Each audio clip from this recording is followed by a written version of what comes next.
in the final, I was really ill, like losing a lot of blood, really poorly. So, like behind that sofa, there's my North Face bag with my medication in it, and in between all the takes, I'm going to the toilet.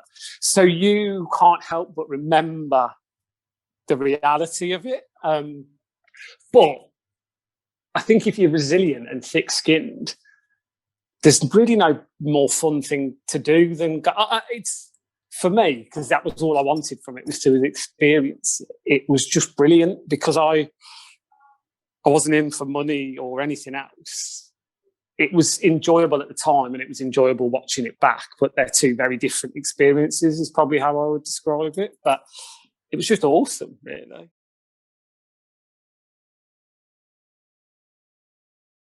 I was officially diagnosed just after Christmas when I was 16. I went to the toilet one day and lost a lot of blood. And then it just cued a bit of a panic and the old camera up the jacksie, and my whole bowel was just riddled with ulcers. So by the time it was spotted, I only know this in hindsight. Obviously, some parts of your large bowel can be affected, but by the time it was, my whole bowel was essentially rotting. And the next couple of years was blood transfusions and heavy periods of steroid and being in hospital. And then when I went to Sheffield at 18 to uni, it was clear it was becoming unsustainable. And about 6 months later, they removed my whole bowel. So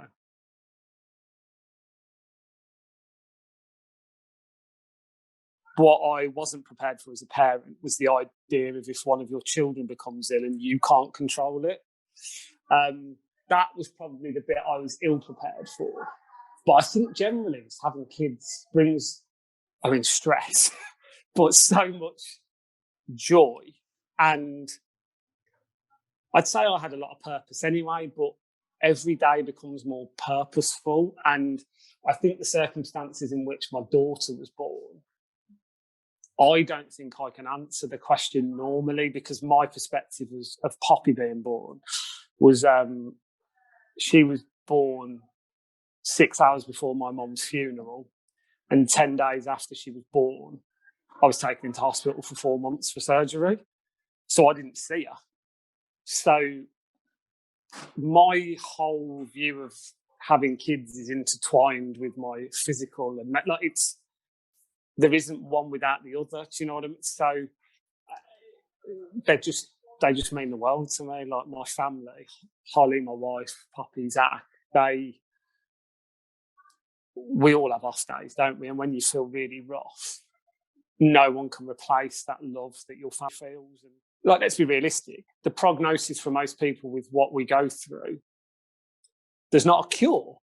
So it's a recalibration of your mind. And I think the more things you can have in your life that normalise everything, because if everyone around you treated you with kid gloves, you'd live in a world where there was just sympathy, and you almost become limited by everyone's perception of your illness. The beauty for me of having an amazing family, a family that care deeply, but they don't, when I say they don't humour it, I don't mean they don't care, but there's a real difference between dad's having a bad day and dad being really ill. And actually, it stops you feeling sorry for yourself. So I think having great friends and family around you is a huge part of the journey, actually, and it makes it a hell of a lot easier.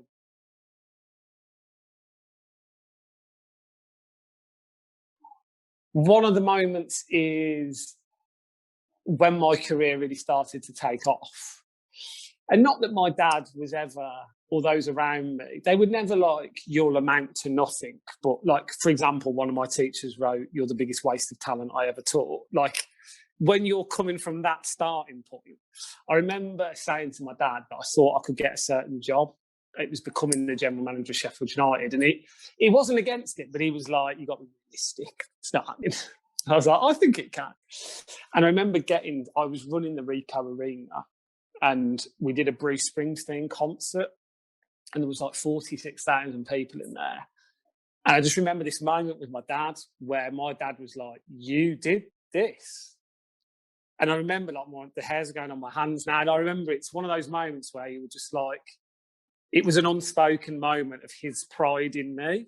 And you can't really explain it. And when I say I did it, obviously there was hundreds of us, but being one of the most senior people involved in it, for your own parent, now as a parent, I couldn't imagine like being stood next to one of my kids and 46,000 people are jumping around and going, you're responsible. And so that was one. Probably another really proud moment was when I had the surgery on my small bowel. I was supposed to be cycling with my mates for charity from Edinburgh, Newcastle, Liverpool, Cardiff, Bristol, Birmingham. And we didn't cancel it. They wanted to, but I was like, let me do this. Because it was only 4 weeks after the surgery, and I did it. I think it was about, 600-700 miles in a week. And there was obviously no fanfare, but there was like a level of, you did well there, mate. Do you know, just it was more for me than it was for anyone else. And my wife was not against it. That's why she's amazing, that no part of her wanted me to do it, but she knew I needed to. And so she then did everything she could to make it as painless for me as possible.